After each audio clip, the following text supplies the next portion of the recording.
Yeah, sure. Thanks.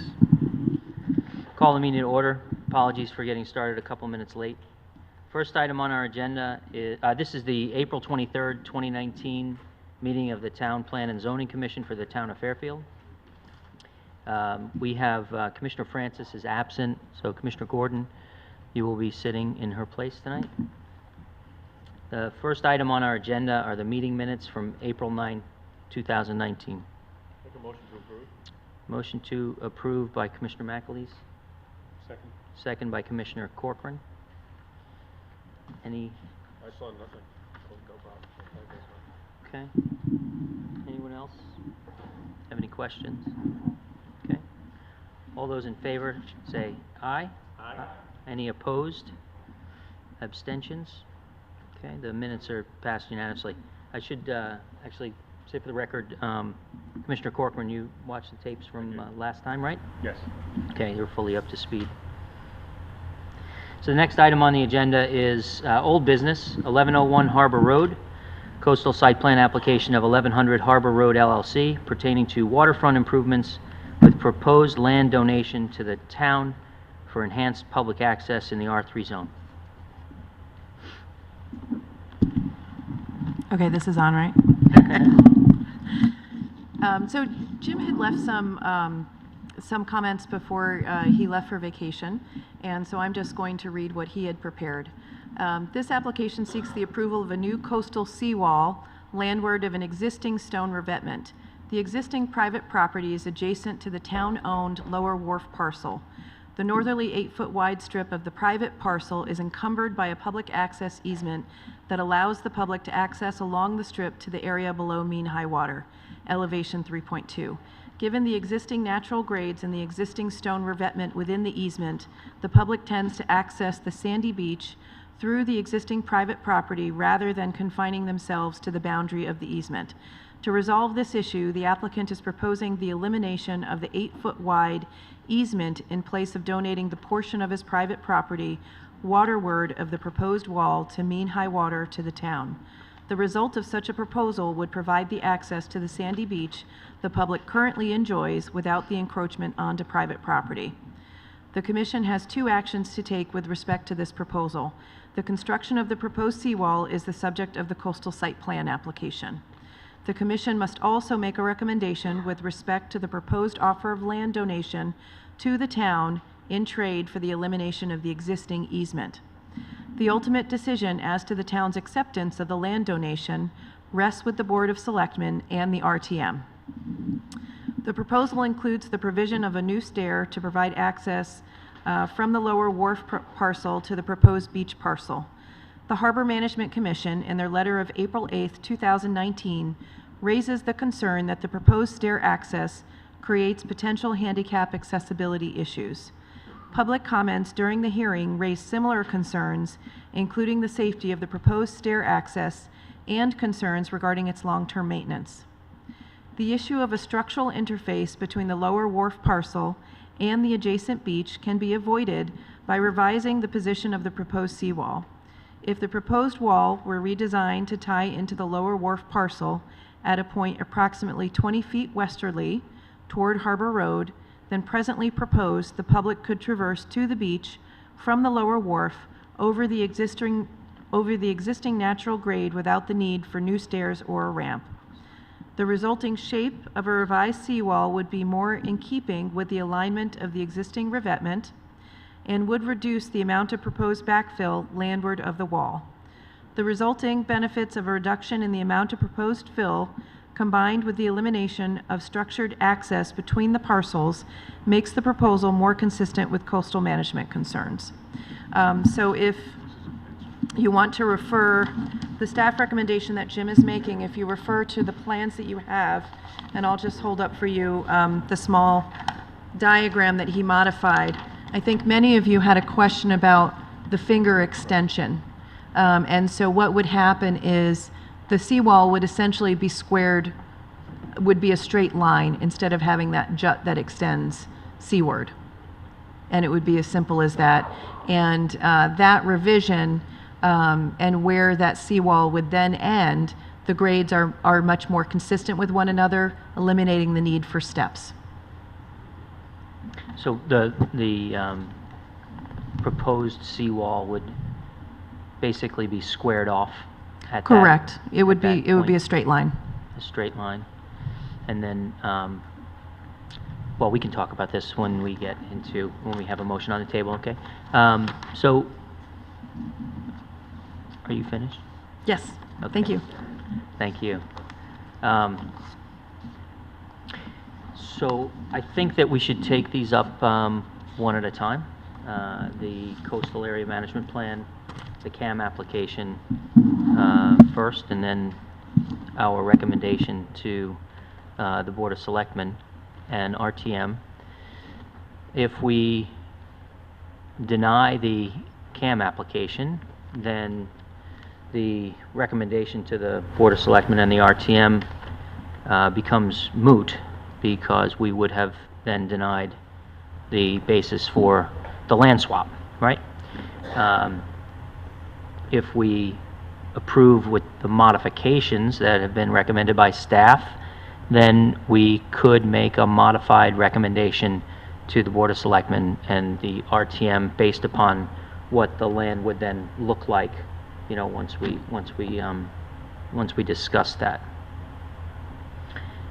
So with that sort of foundation, yes, Commissioner Levy? I'd like to make a motion. Sure, please use your mic.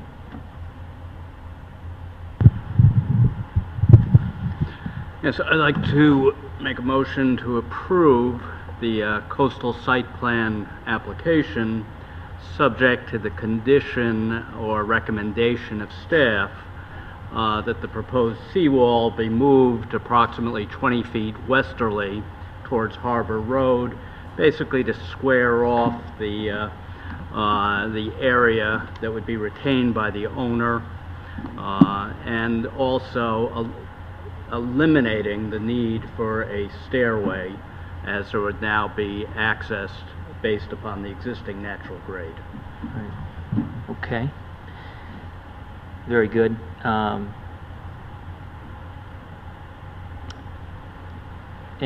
So you wouldn't, you don't have any proposal in your motion with respect to the finger that we've been calling? Well, by moving it, the finger would now become part of the land deeded to the town as part of the grant by the owner. Very good. Okay. So I think that takes the recommendation of staff, articulates it a little bit further, which in my conception I understood, and I'm glad that you articulated that. Okay, so we have a motion to approve subject to those conditions. Do I have a second? I'll second. Okay. So that's motion by Commissioner Levy, seconded by Commissioner McAleese. Your motion, would you like to start with some comments? Certainly. I see this as a win-win situation both for the homeowner and for the town. I'm aware there's been a lot of misinformation out there regarding the town's relinquishment of an existing easement, but in fact what's happening is, and I've been out to the property twice, there's a 20-year-old easement which, prior to the town owning the Long Wharf, allowed public access between Harbor Road and the mean high water mark. In fact, by the town relinquishing the easement, and instead the owner is actually deeding to the town ownership of the beach area that's, to my mind, south of the property, the town's gaining a new beach. The existing easement runs over an area or revetment which is a hodgepodge of stones, which is dangerous to traverse, subject to the condition of moving the property line closer to, or limiting the property of the existing owner so that it's closer to Harbor Road. There would now be access to the beach directly from the town-owned Long Wharf, to the beach area along the natural grade. It also eliminates the need for any additional construction of a stairway, which may or may not be a positive thing. You know, I don't think it would be positive to have a stairway that close to the shore. It basically maintains the existing natural topography. The addition of the seawall would probably be an improvement over the hodgepodge of stones that is there, and would allow the owner who is donating the beach to have better use of his property. So based on that, I see it as a positive all the way around. And again, the misinformation I've seen about the impact of the relinquishment of the easement, I view it more as we're actually getting a beach that we have direct access to over public land, as opposed to having to wade our way to the high water mean mark. Thanks. So you actually just reminded me of one other thing, which was not in the staff comments, but was discussed at the hearing, which was to incorporate into the deeded land the restrictions on improvements that are currently in the existing easement. For example, no structures to be built, and no fencing and the like on the land which is to be granted. You recall what I'm Yes, recalling? there were restrictions in the I think it was like 1999 easement Yeah. agreement, which restricted the construction within the easement area. I think you were allowed to put up a pergola or something, might be allowed. Personally, I'm not sure that we need to address that, because at this point, it'll be public land, and whether it be the Recreation Commission or whoever else, they would be the ones who would, or the town, who would decide whether or not any structures would be a viable improvement. And probably at that point, they might be coming back to us. But so I'm not sure that we need to perpetuate those restrictions, which related only to a right of access. Okay. Very good. Thank you. Commissioner McAleese, do you have Excuse me, thank you. No, I can't really add much. Commissioner Levy addressed most of the issues. This was really the main concern I had with the presentation last week, that it just didn't make sense to me to have that sort of little, what we're called the finger piece, when there already was an implied path that people were using to try to get onto the rocks, and it just seemed to make sense to me to clean it up, to pull it back, pull the retaining wall back beyond that path. If perhaps we could just be sure that that 20 feet that was referred to by staff actually gets on the other side of that path, that would be, I don't know about that exact figure. That would be a concern. Did Mr. Wendt actually take measurements? Well, I think he approximated based on the drawing, but I think the idea was to ensure that that proposed seawall was a straight line. It's not going, it's still going to be kind of at a little bit of a diagonal, but it's going to kind of continue in a straight line, as opposed to kind of the zigzag that it does to create that extension seaward. Well, when you go out to the site, there's a very clear demarcation point. When you enter the easement from Harbor Road, the white fence is on your right-hand side, and just past that fence there is the seawall area, and then there is a relatively even grade which has some straw, hay, and sand, and then that's for about 4 or 5 feet or so, and then the rocks start in the easement.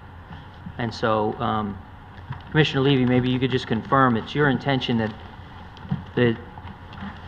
the seawall be pulled back to the beginning of that relatively flat area where that straw and sand and that beachy area begins. Yeah. Is that right? That is correct. In fact, if you look at the proposed site plan, I don't know if you can Yep. see it from there, but if you extend basically the wall prior to the finger straight across, You're calling that side the finger, that's the easement, well, right? So the finger, as I understood it from the discussion, is on the other side of the water lot, which juts out into the marsh. That's what they were referring to as the finger that they wanted to keep. right. No, but what I'm referring to as the finger is the area where it juts out to the proposed stairway. And that area will now be deeded to the land. All right. So- Assuming north, south, east, west, which I'm not sure this is, it would be the easterly, the southeasterly corner of the I property. got you. So there was another portion of land that the landowner had proposed to retain, Right, along the westerly side. right? Which is a jut out about 8 feet in width that goes out into the marsh Right. land, okay? Yes. That is what they had called the finger. They were referring to along this, the lower wharf, that is all easement, all right? No. Yeah, we were, Okay. when I was talking about the finger, I was referring to this. I do remember what you're talking about here, but I think towards the end of the conversation, if not in the reply, I was referring to the finger as this portion here, which is more by the staircase Yeah. and not by the Okay. access point. So we just, and that's fine. We No, we we all got just clear- need By way to of clarify clarification.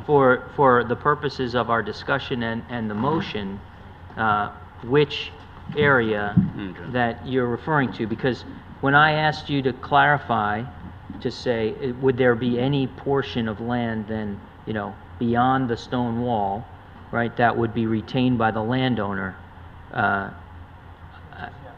Yeah, by right. way of... Under your motion presently, then, what I'm calling the finger is that strip that goes out into the marshland. Your That would- motion proposes that the landowner keep that, Yes. okay? And that area currently is basically unusable, but my understanding was they wish to retain that Yeah, so as to maintain this as waterfront property. well, so, we'll talk about that in a second, so. But just by way of clarification, when I was referring to the finger, it was this area that was on the easterly portion. The 45-degree angle. Yes, and leading to the stairway, and that part, in fact, would be deeded to the town, and that would enable us Right. to avoid the need for a stairway and allow for Right. direct access. Okay, all right, so we just need to get this part straight. So Commissioner McAleese, then, did you understand that to be his motion? Correct. Okay, and with the retention of that finger? That's right, yeah. Okay, all right. So,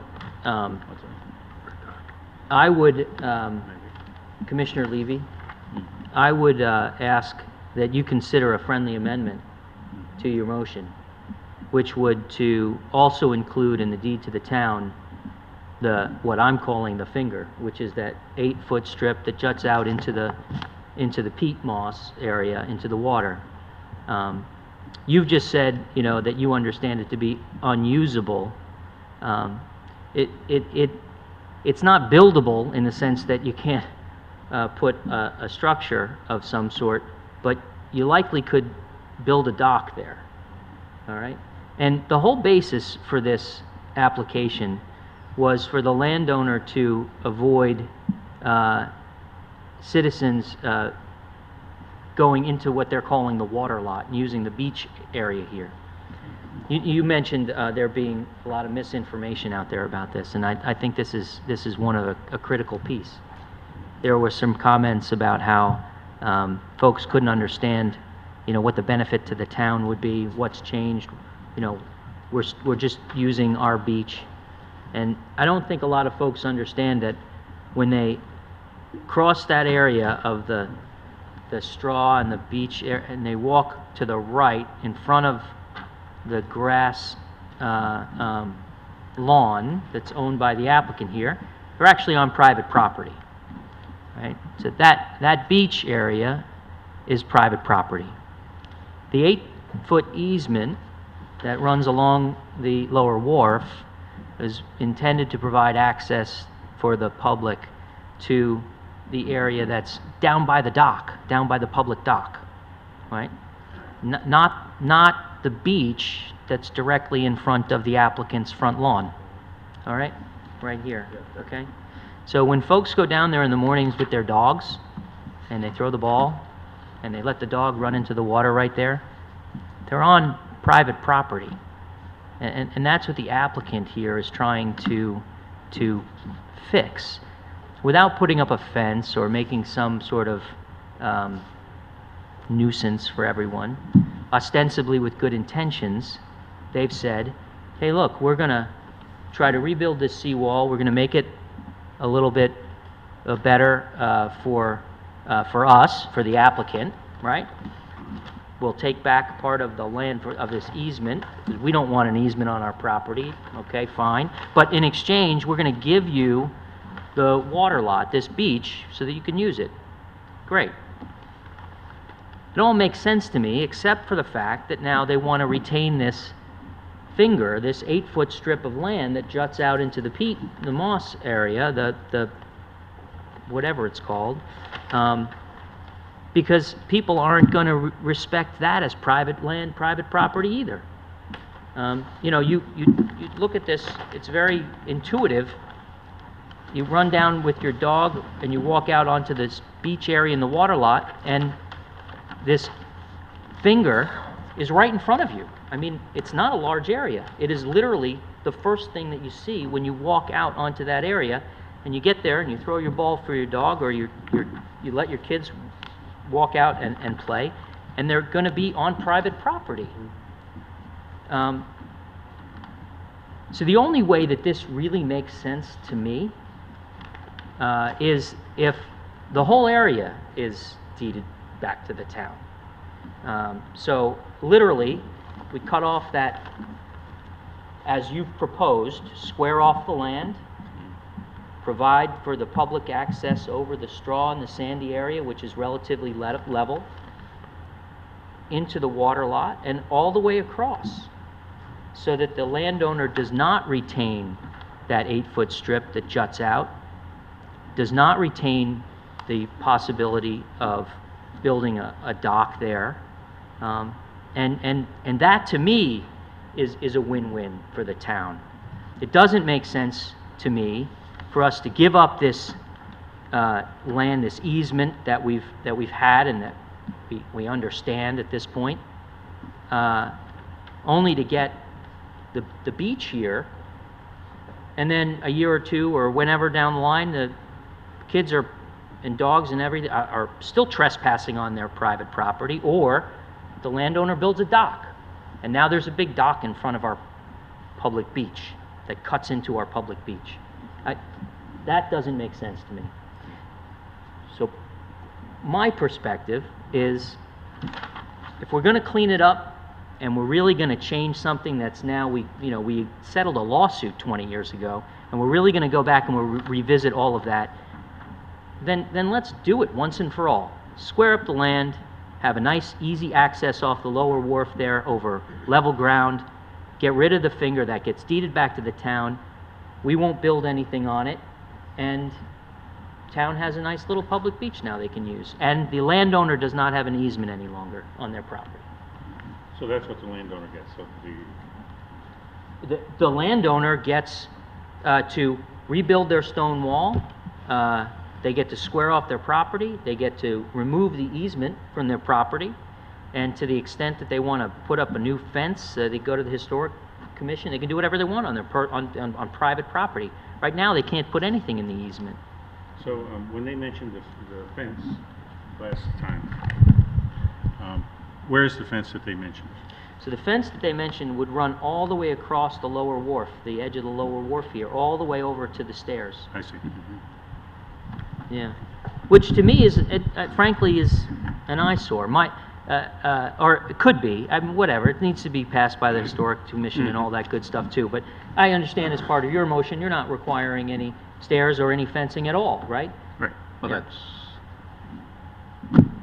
The Historic Commission will deal with that. Right, there's no need for any stairs any longer from our perspective, and accordingly, there's really no need for any, for us to pass judgment on any fencing issue. And to the extent that under what's on the table now, the landowner wants to go to the Historic Commission to put up a fence on their own private property, take down that white fence, and that's their prerogative. Yeah, I mean, there's an existing fence there, so. Right, the existing fence is there, and even if we were to go forward with what we're talking about now, that fence could stay. To the extent that the homeowner wants to either remove or put up a new fence, and they have to go to the Historic Commission to get approval for any of that, then that's their battle. The fence wouldn't be on the property line anymore. No, at that point, you're correct. It would be about 8 feet from the property line, from the edge of the lower wharf property line, to what was the edge of the easement.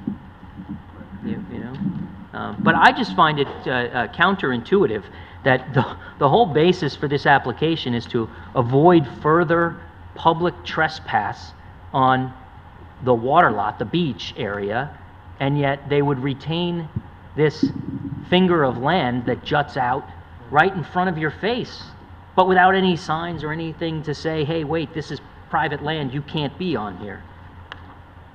It just it doesn't make sense to me. I like the idea of cleaning it up. I personally have an easement over my personal property, our home, to allow access and egress to homes behind us, and we have a symbiotic relationship that's evolved. But if I had my druthers, I wouldn't want the easement over my property if I could somehow get rid of that, but it is what it is, and it's not going anywhere anytime soon. Here, we do have an opportunity because the town acquired the lower wharf, and actually that was one of the bits of information that I also found that was out, a couple comments from the public. They said, the town agreed to this in a settlement of a lawsuit years ago, blah, blah, blah. What's changed? What's changed? Nothing's changed. Something very significant has changed. We acquired the lower wharf, for crying out loud. We don't need the easement up on the upper portion any longer.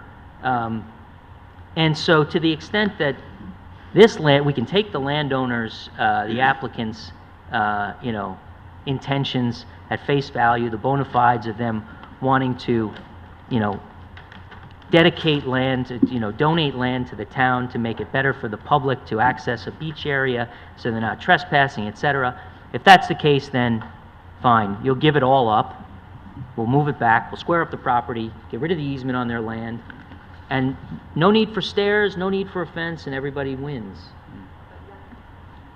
Yes, Commissioner Gordon. In that case, not everyone wins. I mean, I'm just playing the other side of this a Yeah. little bit. Like, he's gonna lose a lot of value on his house if he can't say it's a waterfront Oh, property. no, he can still say it's a waterfront property. His house fronts on the beach. I mean, it's clearly, the reason they want to reserve the finger is so that they can, in the future possibly, and I don't know this is not part of the record, nobody asked, but it would be in my experience, an opportunity for them to build a dock on that land in the future. Now, I did ask him, if I remember correctly, I said, why do you want that strip? And it was two parts, I believe. It was, first off, what Commissioner Gordon said was to he had said pretty clearly to keep the waterfront property designation. Whether that's accurate or not, I'm not sure, but surely, it's on the beach. But I think he mentioned riparian rights. yeah, well, riparian, yeah, no, that Go into the clearly. water, essentially. Yeah. So Well, you're not wrong in that. I don't know what he can do. I mean, that's a question for staff, is whether he can build a dock. yeah, no, I did. I actually did ask staff. Oh, okay. And the answer is whether the applicant could build a dock is unknown. They would have to apply to DEP for a permit. They'd have to apply to the town, the harbor commissioner for a permit, and they might. But to me, either way, either they don't build a dock, and we have this piece of private property that's jutting out into what is otherwise a public beach that nobody knows about and can't see because there's no signs, or we get the beach and then the property owner builds a dock in front of us, which detracts from what is otherwise a public beach, right? Because now we're going down onto the beach and there's this public dock that nobody can go on. It doesn't make sense to me, Is it on the either way. sound? Mr. Chairman? Yes, Yeah. Commissioner Levy. Yeah, in response, and I've listened to your comments, but in response to your request for a friendly amendment, my answer is no, I would not agree to that amendment, because based on the evidence that I heard, the landowner was offering to deed the beach, actually deeding the beach. We do not have a public beach. We have an area below the, mean high water tide. We are getting the area, we're getting a beach. Part of it. We're getting Right. part of the area above the mean high water mark. But it was clear to me, and there was no evidence or any discussion in the record about building a dock. Whether or not a dock can be built there or not, I don't know at this point. My familiarity with the land there is, it might be a dock you could use for a canoe or a kayak, but whether or not, it doesn't matter. We can all speculate. There's no evidence about whether or not a dock could or could not be built there. The landowner is offering to make a gift. The finger that I was referring to the easterly portion, basically squaring up the wall there, is consistent with the proposal and allows for the elimination of the stairs. The area to the western side, that sort of 8-foot strip, the evidence was clear that the grantor wished to retain that for the purported reason of maintaining the waterfront designation, which has value. Yeah. No, I hear you. I hear you. So based I upon find that. Yeah. Sorry. My feeling is to deny it that it's not a big enough gift, or to say we want this in addition. Well, the converse is, at which point the landowner can say, well, simply that's not what I offered. Therefore, I will put up a fence. You can have your easement over the rocks and struggle to get to the area at low tide, and you'll be left with what you've got. And I can put up a fence, and I can still put up a dock if it's permissible. I would, to the extent that that might jeopardize what I see as a gift horse, I would object to that amendment. I would not agree to that amendment. Well argued. I fully and completely understand that what we're talking about now is different from what the applicant proposed, and they may very well see even your proposal and say, yeah, that's not good enough. Right? Thanks very much, but no thanks. We're not interested in doing this anymore. And we run that risk. If we do ask for too much and the applicant decides no thanks, well then the alternative is that they do put up a fence, and we do have more of an issue. The public has more of an issue when they seek to go down and access the water over that easement, and the landowner would be well within their rights. In fact, they should police the trespass on their property. And then I think that at that point, certain members of the public are going to be a little shocked at what they find, because they didn't realize that, oh, we weren't supposed to be on there in the first place, right? So, it does trouble me, frankly, that what I'm calling the finger, the jut out, the land preserved for the potential, to preserve what they say are for their water rights, to make it waterfront and for the potential dock. I disagree that they need to retain that in order to continue to characterize the property as waterfront. The property, even under your proposal, abuts what will then be a public beach and is waterfront property. I think that the only reason to reserve that land is for the purpose of building a dock at some point. Now, whether the landowner actually has the current intention to do so, I have no idea.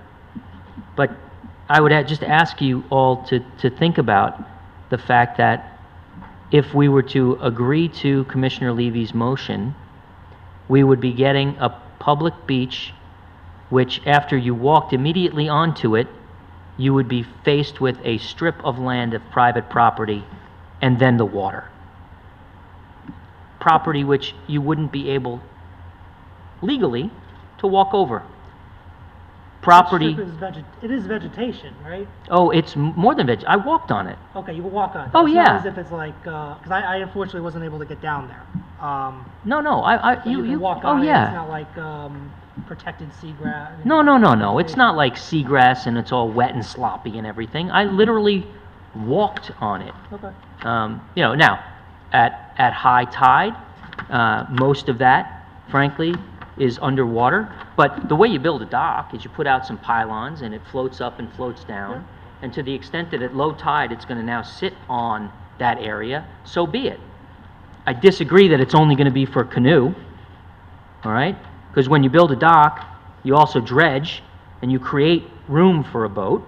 I mean, that's essential in the context of creating a dock.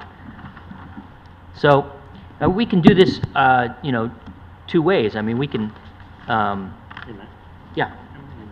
Sorry, If I could just clarify. I'm I trying think to talk that- like that's- both ways here. I know you're paying attention to your Yeah. commission, which is Yeah. of course preferable.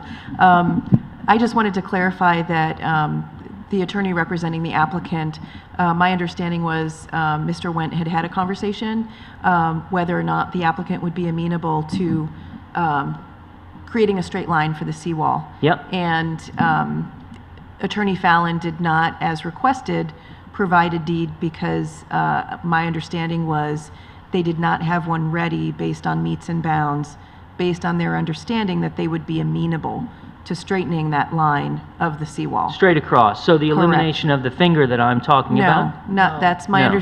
that was not what I understood. Okay. It was just the diagram as amended by Sure. Mr. Wendt. Yep. So it didn't, Understood. it didn't amend the other 8-foot extension, but it did amend the projection that leads to the stairs. Right. So that the stairs would no longer be necessary. Right. So that was my understanding as left to me by Jim, and I apologize, I was on vacation, then Jim went on vacation, so we spoke to each other directly, only briefly. No, it's okay. I mean, the fact is that we don't have a draft deed, and the draft deed that he would have submitted is not even what we're talking about right now. So, I don't think that's too much of an issue. But thank you very much for clarifying that.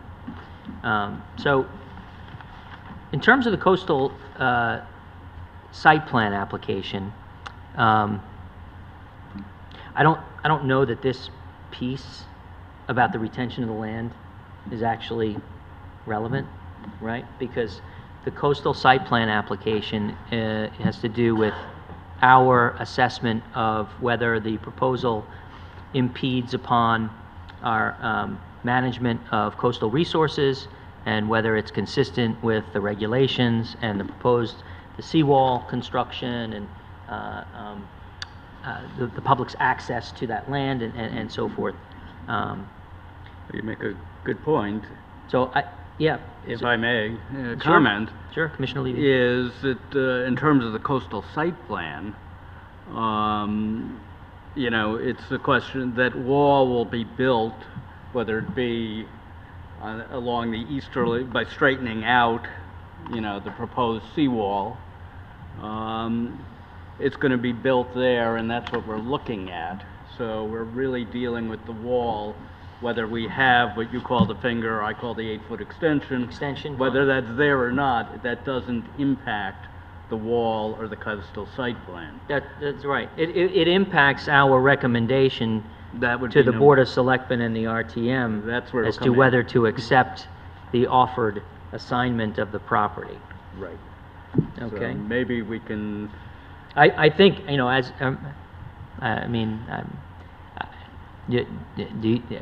question for staff. Do you think that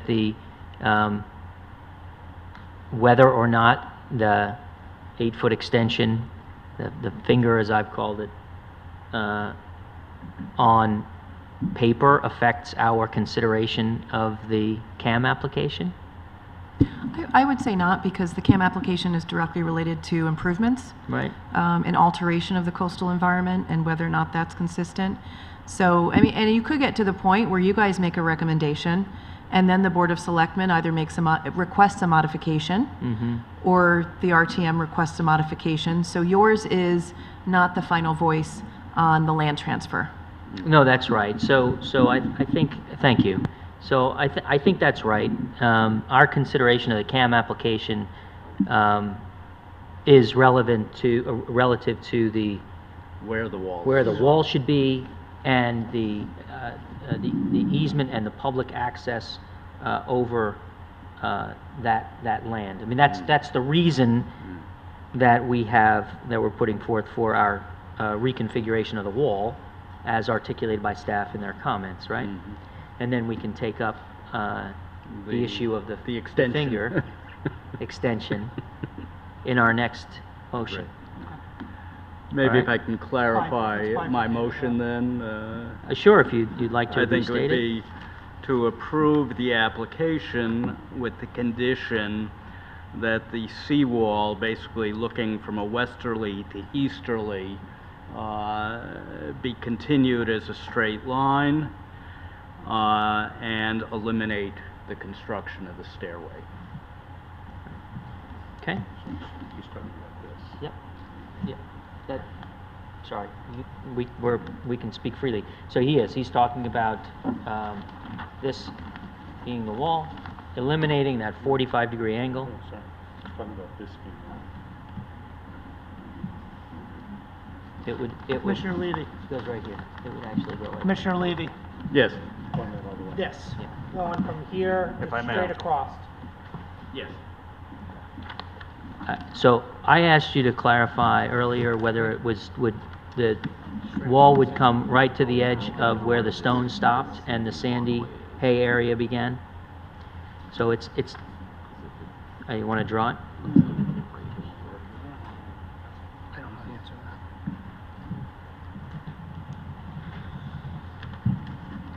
Can I see?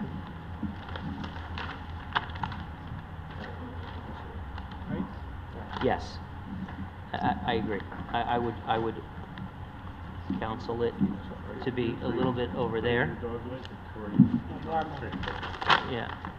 So I would counsel it to be wherever those stones end and the sandy hay begins, which is about where we have marked those two lines, is where you would propose to have the wall come across.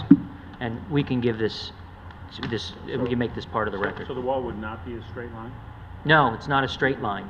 It It's might not exactly a deviate. straight line. Fairly close, but it may deviate. Commissioner Where the Blair, wall is right now?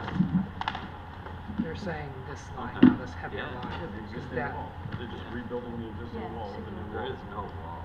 I agree. It should go up a little bit. because there's a grass, yeah, Right. okay. And all this is riprap, and they're gonna fill all this light green area. Correct. Yeah. Yep. As So long make a as new wall this to follow the doesn't existing block riprap wall. the current walkway, whatever the Yeah. path is. Right.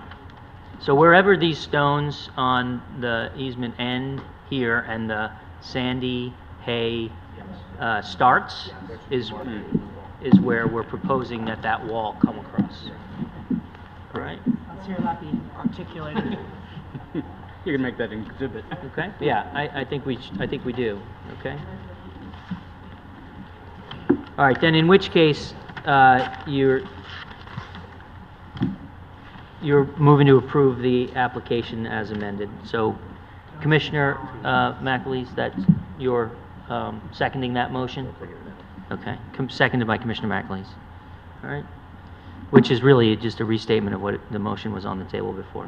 Okay? So this is on the CAM application. We'll then take up the issue of our recommendation to the Board of Selectmen and the RTM. All right? Anybody have any questions on that? We're all clear? All in favor, say aye. Aye. Any opposed? Abstentions? Okay, that motion passes unanimously. All right, so the next thing we need to do is make a recommendation to the Board of Selectmen and the RTM as to whether the town should receive an assignment of the land, which is now a little bit different than proposed by the applicant because it includes a little bit more of an area there, okay? So I'll entertain a motion there.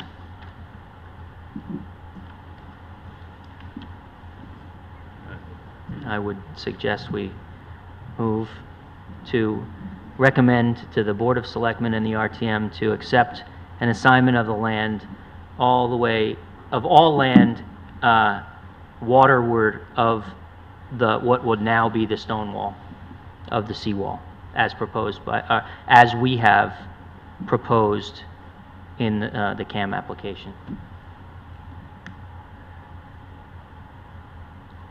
As chairman, that's what I would propose. Someone like to make that motion? I'm not sure I'm gonna get it right. I understand what you're trying to You say. can but just say, "I so move." I so move. Okay. Motion by Commissioner McAleese, And, seconded by Commissioner Corcoran. So this is my point, right. okay? Yeah. Now we bring it to the... All right, now it makes sense. Yeah, yeah. Okay? Separated from the first one, I can understand it a Yeah. little bit. All right. Okay. So the motion now made is that the Board of Selectmen and the RTM only accept an assignment of land from the applicant if it is inclusive of all land waterward of the now proposed or approved seawall on the front of the property. Okay? Okay. Does anyone have any other comments on that? No, I do. Yeah, I mean, my recommendation would be to accept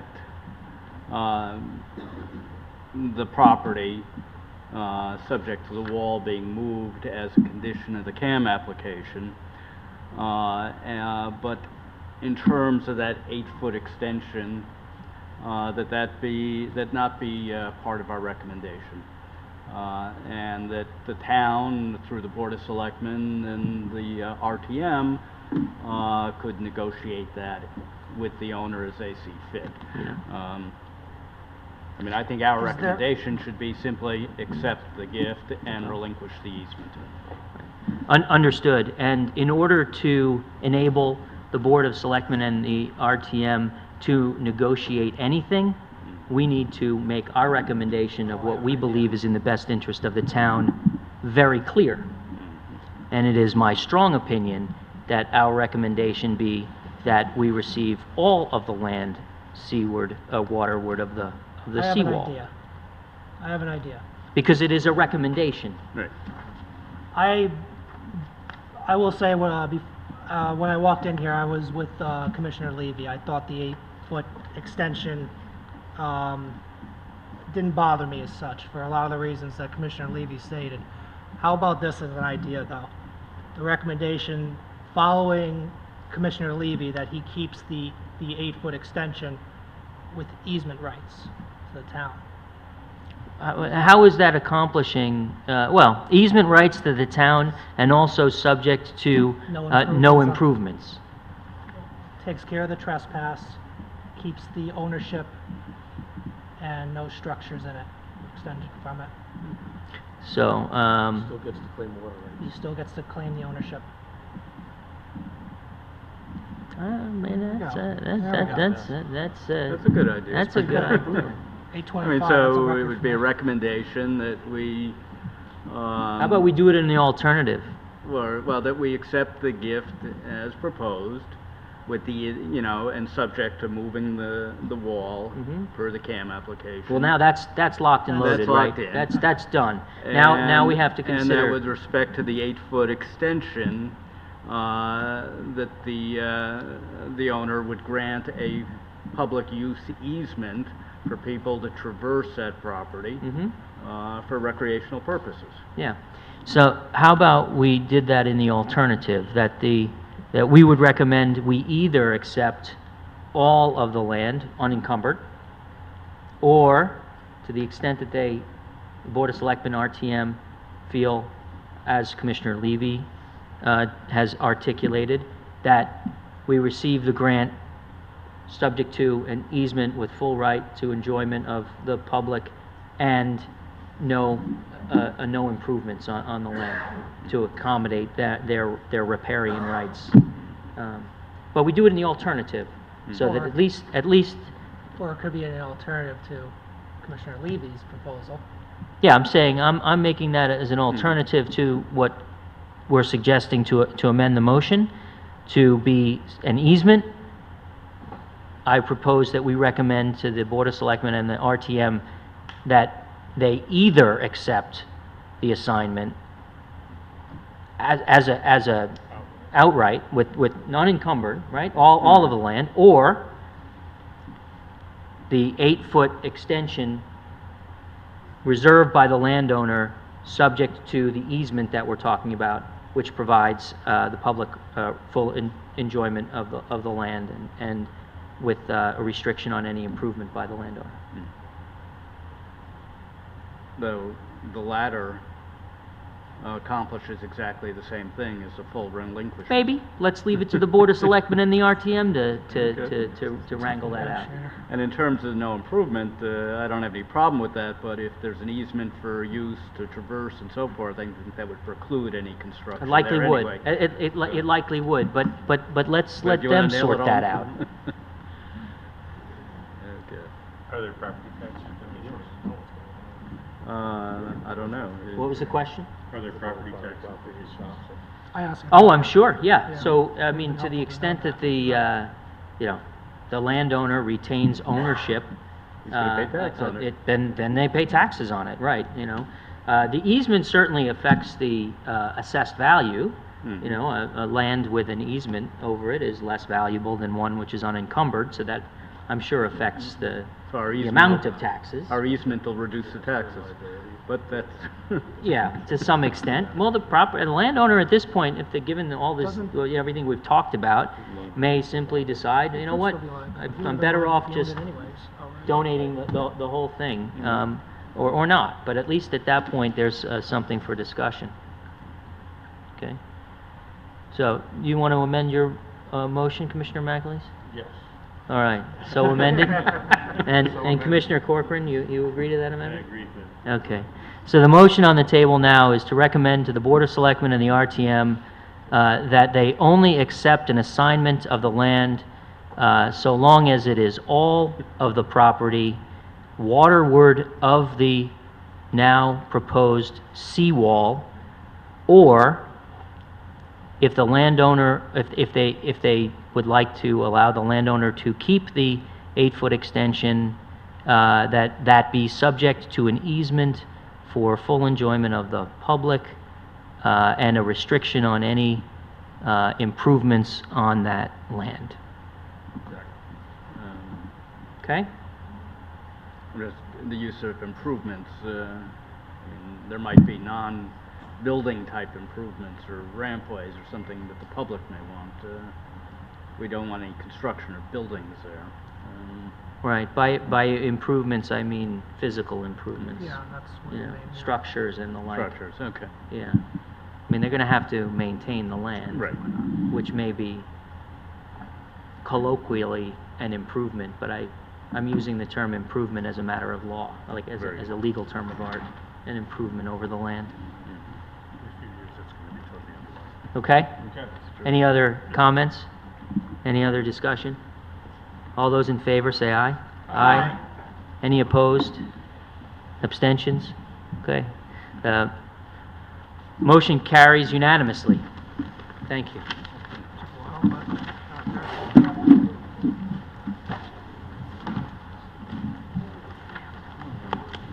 All right.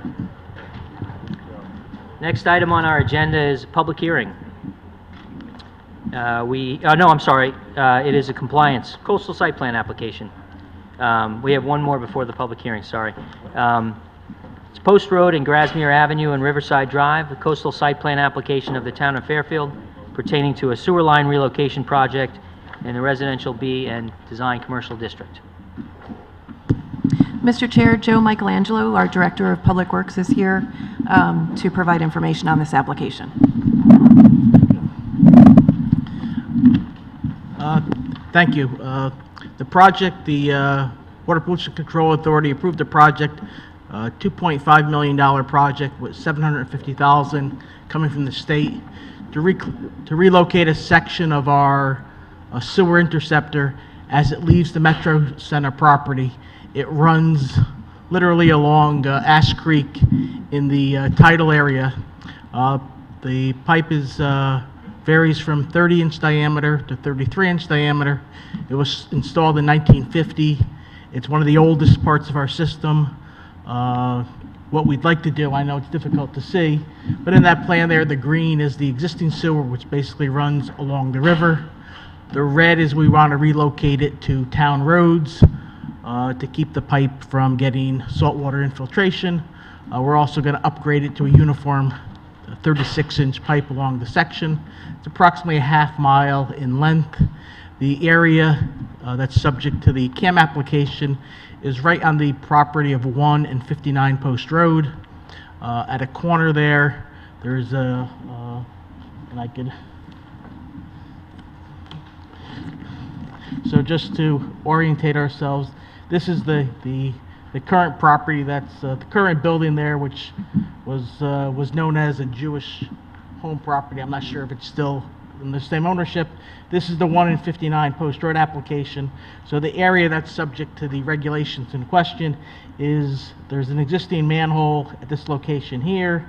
We're relocating the line slightly across this property, but in rebuilding this manhole and raising it and protecting it from the salt waters of Ash Creek over there, there is some activity which needs a CAM application. So the entire project, I'll delineate it, is we're replacing this green sewer line and we're doing the red sewer line to get it high and dry. But the area of the CAM application is literally right at this corner over here where we're going to be doing some filling to protect that existing manhole there. Otherwise, you wouldn't need our approval to complete this public works improvement project. Correct, and the line that is in place now will not be dug up. It'll be bulkheaded and abandoned in place, so Yeah. there's no need for us to go along the Ash Creek itself. Right. So, question of interest to me, there's going to be a lot of, this is a big job. This is a large excavation going through private property along the Post Road. We've got, public rights-of-way and private property, et cetera. Yep. Was there any consideration given to taking utilities underground while you were completing this kind of project?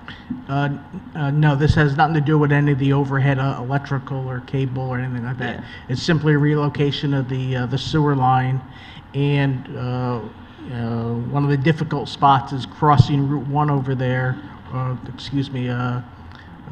130, that's the area where there was a large electrical transmission line. So that restricted us somewhat too. So ideally, we would have relocated the property. We would have skipped this property altogether, but that's the only way it could cross Route 130. And I'm not speaking, this is point of interest. This is really, it's not relevant to the application. Yeah. But it just occurred to me as I was reviewing all the materials that, we have an opportunity here, and maybe, in the future, you might consider taking the opportunity where we have this kind of excavation and public works where we're, going underground Yep. to co-locate utilities to potentially, remove telephone poles and overhead Yep. wires and the like. And I know that would take some coordination with, the utility companies Yeah. and such, but I think it's something that we ought to look at, Yeah. going forward. Now, oftentimes, streetscape projects attempt to accomplish that, and it is extremely costly. So I know a lot, even the best intentioned ones sometimes get sidetracked because it ends up surpassing all other costs. Right. No, I understand. I have a Yep, question. Commissioner McAleer. It's sort of tied into what you were just talking about. Thanks. I'm curious why you don't just go when you get to Post Road from Grassmere, how come you don't go right and then down Riverside and avoid these sites altogether? If you're tearing all these roads up anyway. Yeah, I think I know what you're asking. So ideally, we would have, when we come down Grassmere, Yeah, turn we right would and turn right and go west, over yeah. here. But this is a difficult it's difficult to cross that existing duck bank that's in place. Oh, And that was the one that's the, but further down you could do it, there's nothing right there, but. correct. So we're basically crossing it in the same place that it crosses now. But when that existing, I think it was a CL&P line that was installed probably around 8 years ago. Uh-huh. It's a transmission line that goes all the way from Norwalk to Middletown. So that runs right in this location here. And our sewer pipe has to be at one elevation. You can't move it 6 inches higher or lower, and that's in conflict with that And that location. point lets you do, wow, what a pain. Especially now that they tore down those 2 buildings on that site, getting ready for their construction, you'd think you could just shoot straight through. Correct. So we're gonna jog it through that property there, which makes there is some benefit to that property being under development. Right. That was my next question. So on this handout we have here, where there's that yellow, that's where that manhole's gonna be, right? Correct. Where Yep. the junction turns. Is that past the new construction that's on that site? It looks like it's, as I recall, they were building right on the edge of that water there. No, we coordinated with their engineer, so Joe Pereira was the engineer, and when, I know it was formerly in the different ownership, and I Right. believe it's gonna switch ownership, but we coordinated it with their engineer and the previous owner. I understand the property is expected to switch hands, and we've had contact with okay. that new owner also. Okay, and then again, you touched on filling the existing pipe that's gonna be abandoned. Correct. That stays in place. Is that still then the town's liability if something, like if they dig into it, or if it collapses over time and it's buried in the ground, is it? Correct, there would be, so towns. we'd bulkhead basically at the manhole, we'd bulkhead, it would just basically means. Concrete cap or yeah, something? brick it up in there. Get rid of all the manholes at the surface. We don't expect that there'd be much, if any, activity just because of the physical location where it is. It's a hard area to walk, let alone get a backhoe to do construction there. Mm-hmm. But yeah, theoretically there could be a collapse there in the future, but once again, that would be the town to address at that time. We'd still Right. have the obligation to do that. I guess that was it for me. Thank you.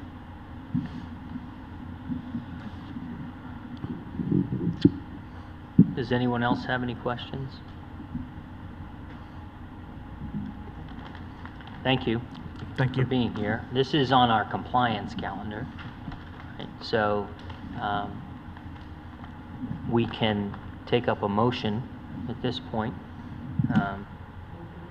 Motion to approve by Commissioner Noonan, second by Commissioner McAleese. Commissioner Corcoran, do you have a comment or? No, I was just gonna say. Okay.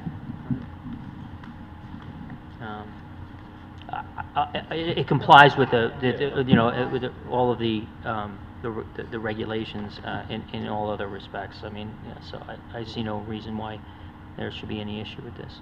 Okay. Okay, the motion is to approve. All in favor, say aye. Aye. Any opposed? Abstentions? And the motion passes unanimously. Thank Thanks you. very much. Okay, next item is our public hearing, 175 Jefferson Street, special exception application of Sacred Heart University pertaining to the construction of new student residence hall in an R3 zone. Do you want to give him a couple seconds just to get the projector in sync? Oh, yeah, sure, I'm Is that- sorry, I didn't realize. It's all set? Okay. So we're ready to go? Yeah, no, I'm on a roll.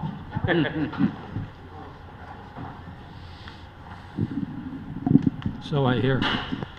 Mr. Chairman, members of the commission, for the record, my name is Bill Fitzpatrick. I'm an attorney in Fairfield with the law firm of Fitzpatrick, Frey and Bologna, with offices at 1735 Post Road. I'm here tonight representing Sacred Heart University, which, as you know, is located at the intersection of Park Avenue and Jefferson Street.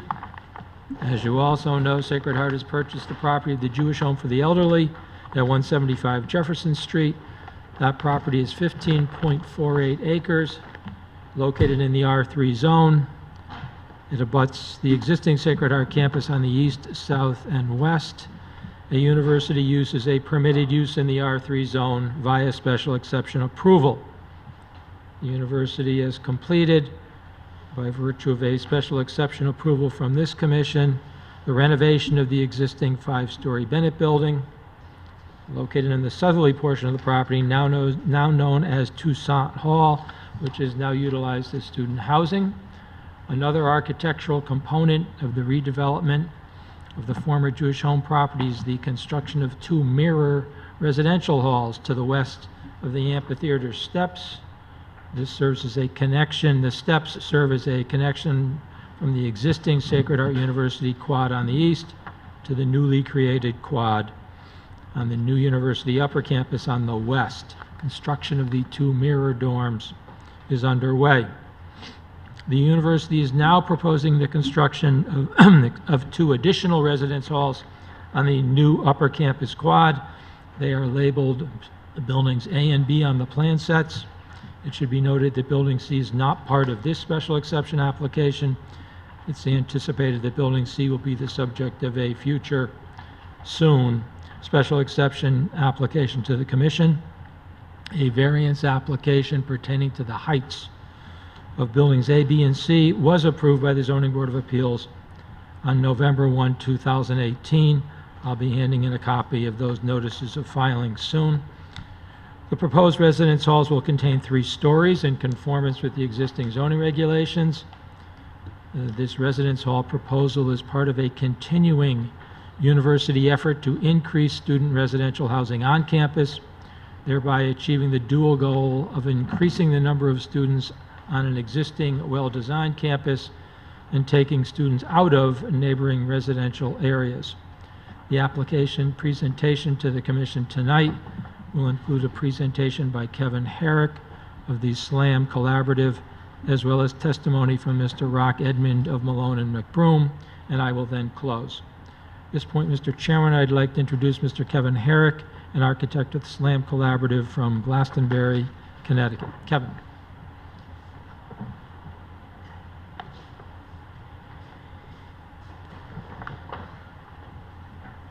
Thanks, Bill. As Bill mentioned, I'm Kevin Herrick, principal with the SLAM Collaborative in Glastonbury, Connecticut. We're here tonight to bring you the next phase of the expansion of the residential life component at Sacred Heart University. If we look back, I always like to start with this slide because I think it's such a tremendous opportunity, and honestly, I don't think you're going to see a campus transformation that's as significant or as appropriate as this one here across the country. You see outlined here in this aerial view from 2014, in yellow, the former Jewish Home property with the 5151 Park Avenue campus, sort of making a C around that, and you can see what a great opportunity that was going to be to create a campus core, which you're going to see here. So this is showing you the full build out of the residential life master plan, Toussaint Hall, which was completed a little over a year ago, the 2 twin dorms, which are currently under construction, what we're here for today, buildings A and B, and then the last building shown to the north. This view shows how the upper quad will become the traditional campus core the university has needed. If we click one here, these arrows represent showing that it is really going to become the new heart of the campus. And you can see direct access to Chapel Quad to the east, heading out to the recreation building and diner to the west, and of course access between the buildings to the athletics component in the pit center. Up here, this is really as great as an architectural opportunity this is really the pragmatic purpose lying here, which is to create more student beds on campus. Residential life is central to a student's successful college experience. And this view is a typical apartment that we had shown to you last year when we were here getting the twin dorm project approved. Interesting to note, what we're doing here in buildings A and B is actually a much more eclectic mix than just the four-bed apartment building. This is a combination of mini suites, sort of first-year housing. We have 2-bedroom suites. We have 4-bedroom suites, meaning that there is no cooking. We have 5-bedroom suites and apartments as well. If I look at this first floor plan, I won't read all these numbers to you. They're not necessarily important here, but what is interesting is you see all those colors that were represented on the previous slide representing different unit types. You can see how eclectic the mix is, even though there's a unifying architecture wrapping the envelope. It's important to give this kind of diversity of housing offerings to students so that they can really come here regardless of what their interest is, whether they want 1 roommate, 3 roommates, or 4 roommates, whether they want to be able to cook inside their dorm or not. This particular phase, building A and B, does offer 357 beds, with 137 of them in building A, basically in suite style, and building B, mostly in mini suite style.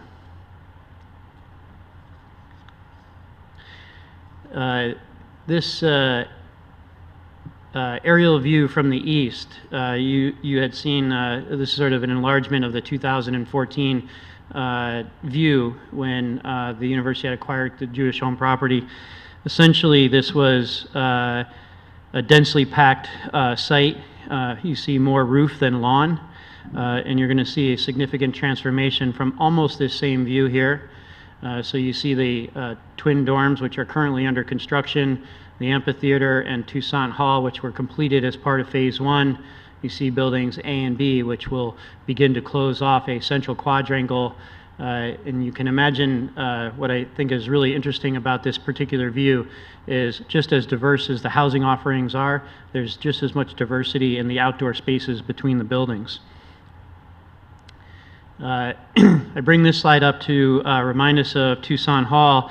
It still is important in this campus master plan because the living room here, the images on the right, which do face the central quad, is actually an amenity for the entire campus and quadrangle. This is kind of the living room of the quad.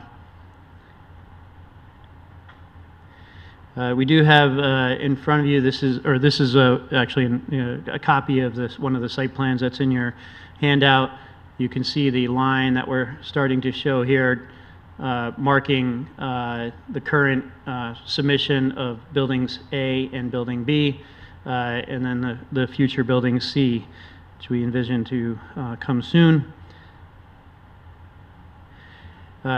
I know that many of you here were here last month. I'm going to try to get this same animation going. There is no changes from this particular animation from last month, but in case any of you weren't here, this is 30 seconds that I think are well spent.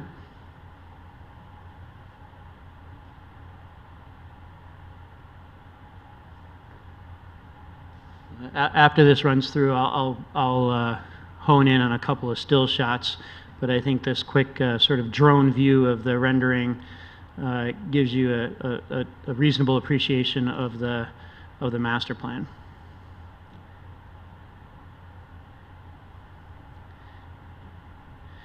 This is going to zoom in and look at a straight overhead shot where you're going to start from the completed amphitheater between the twin dorms out to the main quad. You can imagine a game of frisbee or football toss going on there. You see some of the nice alcoves that are framed by the buildings, great places to hang outside on a sunny day. We're now flying over the completed diner all the way to the rec center, and I'll pause here. So here's a labeled view of that, and as we move around the site and down into the site, this is basically on one end of the quad looking at buildings A and building B. You see Toussaint Hall here to the right.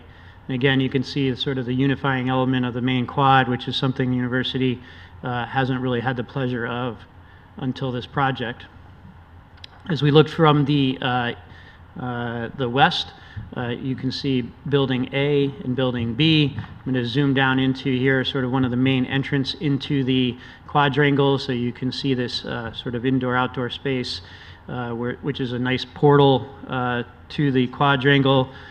To the left and to the right of that public entry into the quad, you're going to see two-story common rooms, which most of Building 4 and Building 5 is dedicated to beds.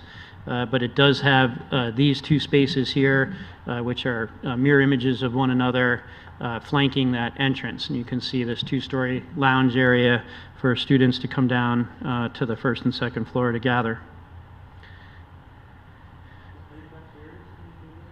Not in Building 4 and 5.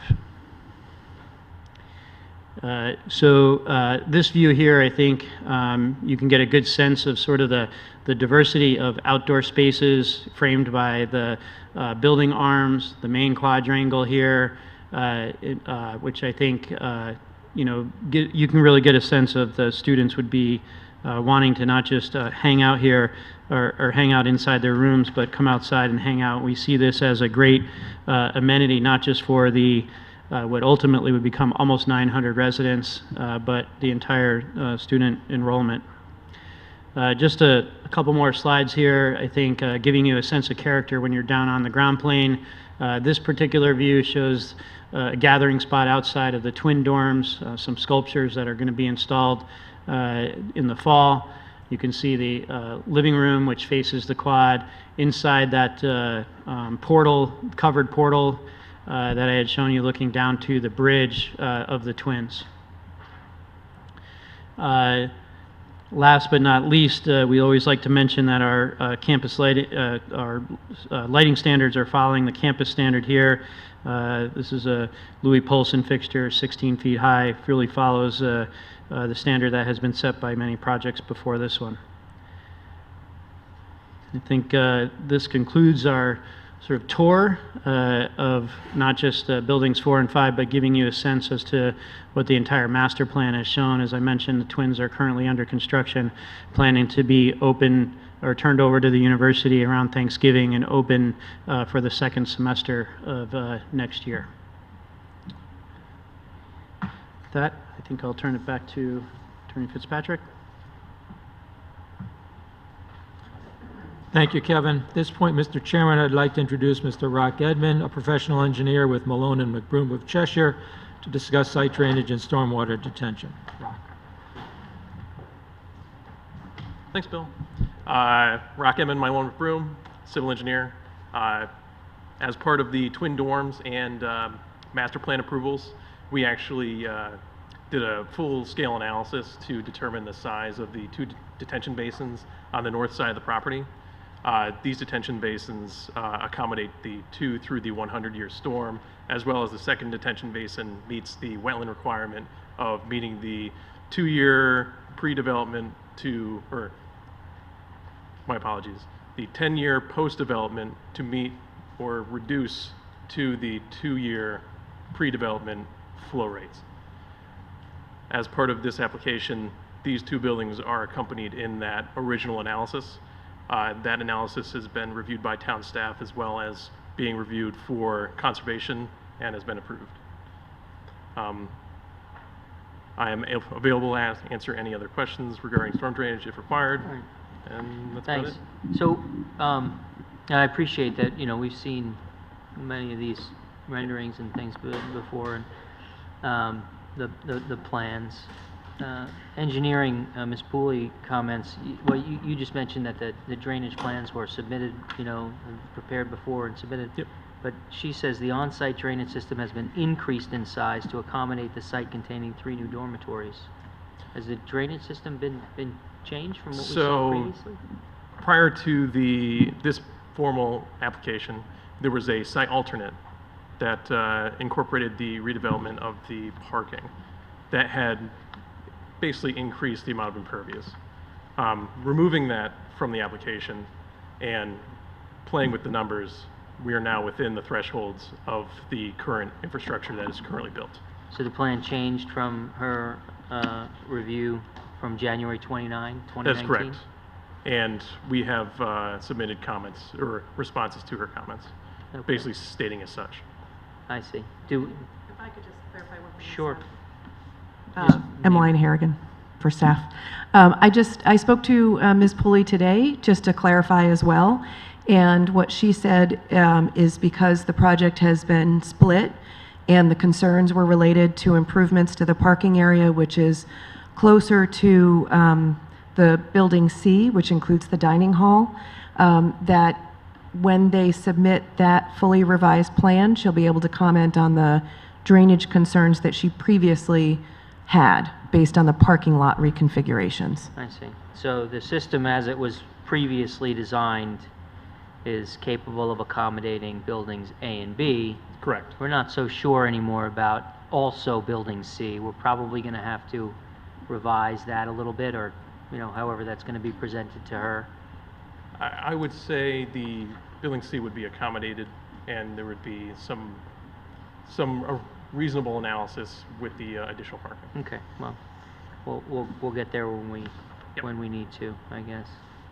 Thank you. Okay. Thank you, Rock. Mr. Chairman, Mr. Michael Galante or Frederick P. Clark has prepared a report in letter format that I'd like to submit together with the copies of the variance approvals.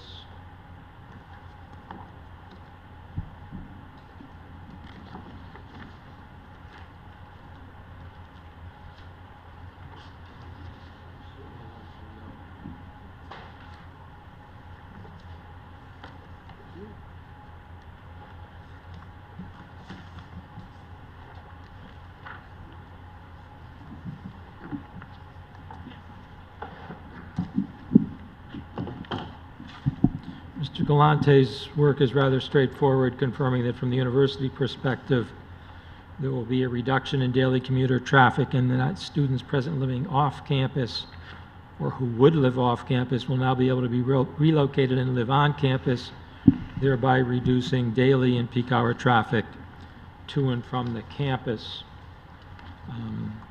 This application was the subject of an inland wetland application to the Conservation Commission, was approved by the Conservation Commission with conditions.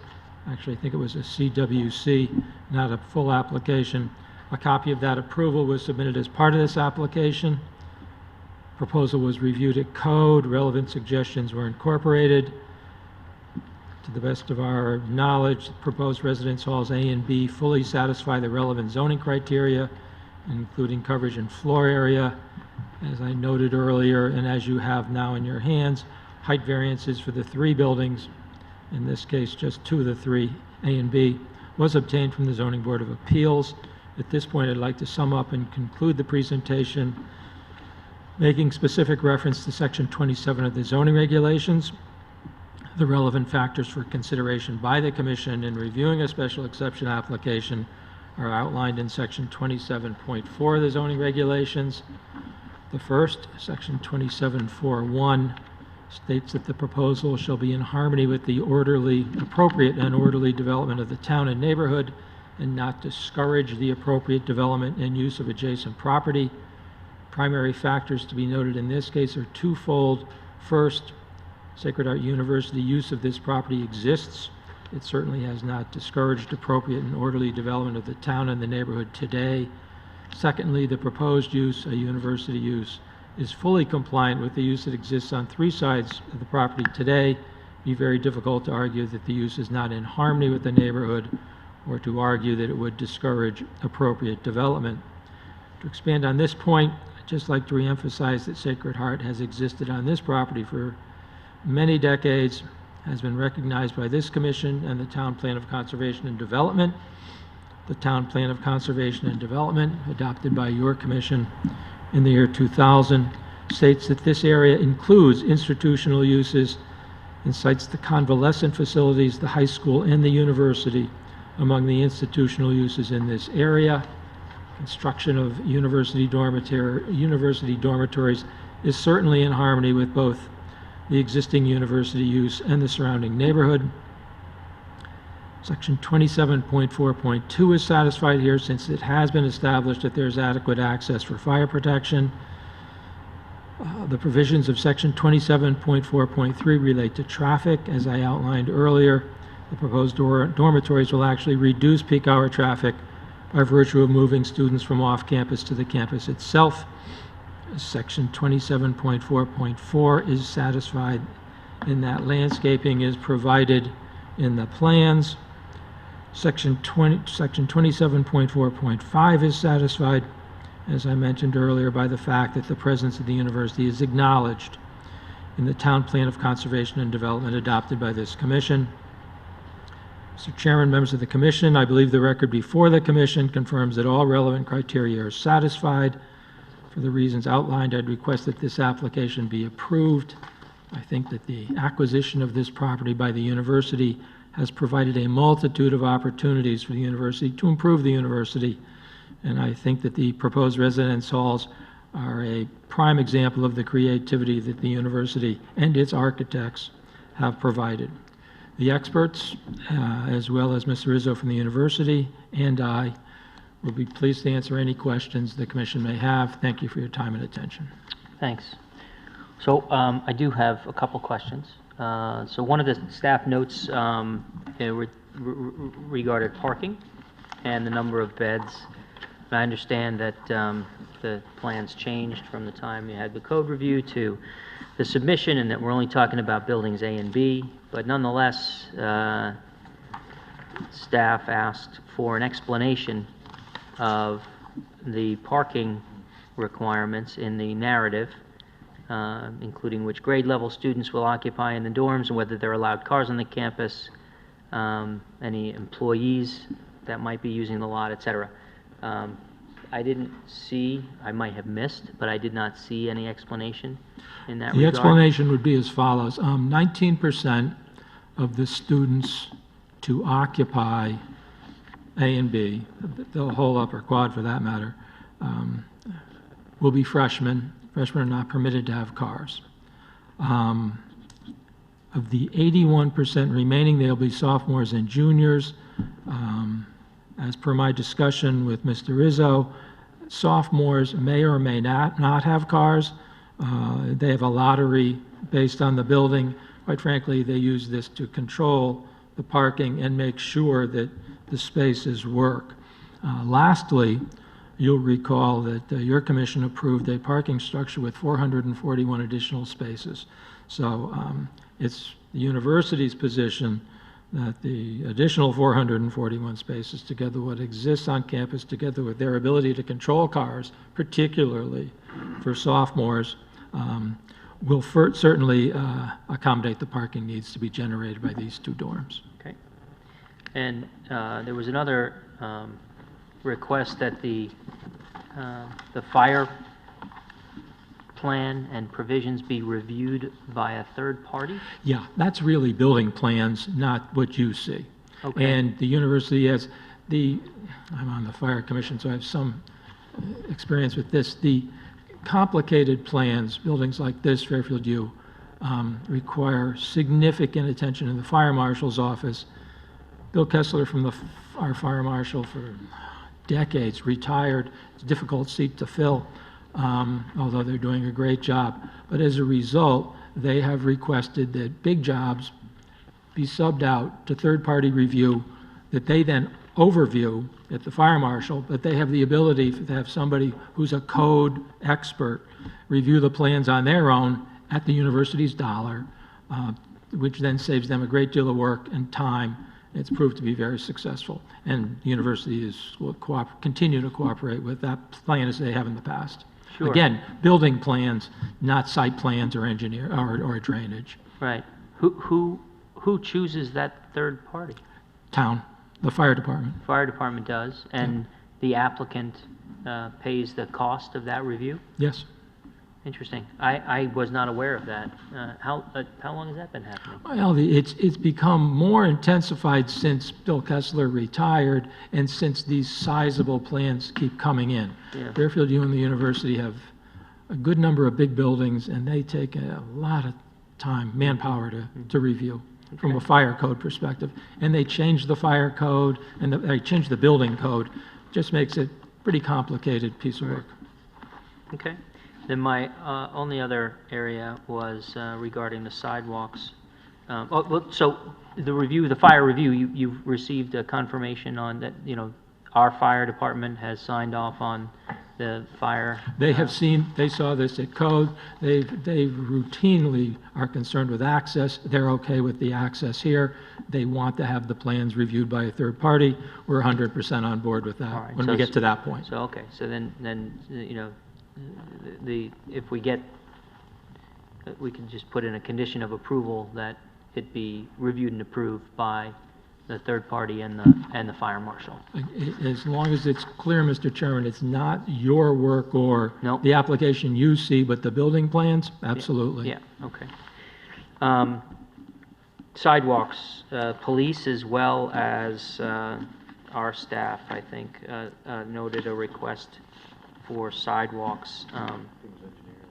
Yeah, police, no walking on the road or the grass, new sidewalks are important, and TPZ, all sidewalks provided adjacent to Jefferson need to be ADA compliant. Can you address those? My client is certainly willing to install sidewalks for the portion of the university property Where are we looking? Yeah, okay, go ahead. on Jefferson Street, Yeah. between those two driveways. You can see the two driveways. Yeah. There is talk of extending it down the road. My client's not agreeable to that, certainly not in the context of this application. Which way? Over there? Yeah, Over there? to GE, to the West Campus. That's a very, very complicated, complex, different landowners. We're not agreeing to that. All that slides up, I have a good question. I'm a little not concerned, but trying to understand the parking more. My first inclination was these units over here, they're sort of like townhomes that already exist past the softball field. If I'm an upperclassman, I'm thinking, yahoo, I got a new parking lot coming in right across from me, so I'm gonna start bringing my car. And upperclassmen, these new units, the A and B, and then C when that comes, plus the twins, I don't know that they're gonna wanna walk all the way across. I know we just approved this parking garage, but, is there sufficient The parking there? university, and Mr. Rizzo can speak to it if he sees fit, the university has the ability to control who can park where. They can sticker parking lots. You can park only in B but not in C. They've got the ability to manage parking because they know who's there. They control the Have students. you given thought to maybe saying no sophomores either? Just only upper class, only juniors and seniors, or? I mean, there's a difference between being able to control and being able to implement a plan and, actually doing it. And I'm not being critical or suggesting that you're not, but that's what we're hearing is just that, we'll look after it. I've been here for 9 years now. My name is Mark Izzo, Executive Director of Construction and Facilities for Sacred Heart. We've been using now West Campus, the underground parking for our faculty. So they park there and they come on bus to the main campus. We're controlling who comes in and who comes out. So freshmen is 100%, they're not allowed with vehicles. Sophomores are on a lottery. I can't give you the exact figure, but I think it's almost about half.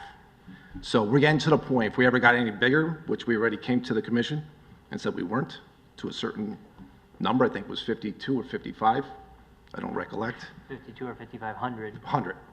And that's where we're capped at. So that's how we're going to control it. If we have to eliminate sophomores, we will. All right, thank you. Just getting back to the sidewalks. Yes, sir. So we have 3 of our town departments that are urging us. Engineering, TPZ, police. You're going from one driveway to the other, which is a substantial portion here. I can appreciate what you say about the difficulty of running sidewalks all the way up to West Campus because you don't own those properties. Those are other landowners and so forth. What about putting the sidewalk to the full, along the whole property of this campus? To the east, it does tie in to the existing campus. Ties in, The only point you're talking about is right whatever that, there? You want me to speak to it? yes. Yeah. So this is, oop. Did I go the wrong way? All right. That is Ganos Drive. Yeah, So if you go Ganos, I don't know what that's called. That's the eastern. Jewish home drive. Former Jewish home, eastern side.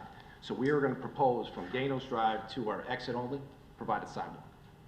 Why not all the way to the end of the property? It the is to the property other. line. Oh, you mean, it's, To the west. it's not going anywhere. It'll dump kids out into the, Oh, Into a hill, into a slope. so what we do is you put an ADA ramp over here somewhere, and you go up this, because our facilities building's going this vicinity. So we're gonna bring a new sidewalk up that road. You don't wanna dump kids out into no man's land. Oh, as I understand it, and frankly, I'm gonna have to go out and look at this more closely, but as I understand it, going up Jefferson that way towards the West Campus, there are areas of the road which don't have sidewalks, and that there are kids, pedestrians that are coming back and forth between the campuses. Maybe somebody goes up to the West Campus Parks and walks down, what have you. The request, I guess, is to have sidewalks, not just in between those two driveways, but along Jefferson to the property line of the campus. The topo right here is about 15 to 20 feet from our property right down to the road, within about the 10-foot offset from, face of street. It's a steep There's- hill down into correct. to the road. So where are the kids walking then? They're crossing the street? Kids are walking across to the College of Business, not to West Campus. Nobody walks to West Campus? Not that I ever even seen, truthfully. It's a long walk. So, And you run a shuttle. so that's why we're proposing, and we spoke to the police department, the fire department, that Ganos Drive is really the end of our property with regards to access to West Campus. We have a topo here, we have the water company, you got like AT&T, there's a bunch of different private owners plus the golf course. Yeah. But the big issue right here is the 15 to 20-foot difference in elevation that just drops. All right. Appreciate the explanation. I'll go out and look closely. Thank you. Okay, those are the questions I have. Commissioner Is there a landscaping plan? There is. We have it? You do. It's in that 11 by 17 It's in here? package. 517? It's the L series, all the Ls. Oh, I see. L what? Site planting is L 400. Yes. Got it. Yeah, the tree warden's comments were that it was a, Nice plan, That but you was need nice more plan. specs. yeah, it's a very good plan with great species diversity. Does not show quantities and sizes. Trees should be no less than 2.5 Be feet. happy to accept the condition of approval that the landscape plan specifics be reviewed by the tree warden. Okay. Well, that's excellent. Does anyone else have any questions? Okay. Thank you very much. Thank you. Is there any member of the public here that wishes to be heard on this application? No? Okay, going once, going twice? All right, very good. I'll close the public hearing, and I will adjourn the meeting.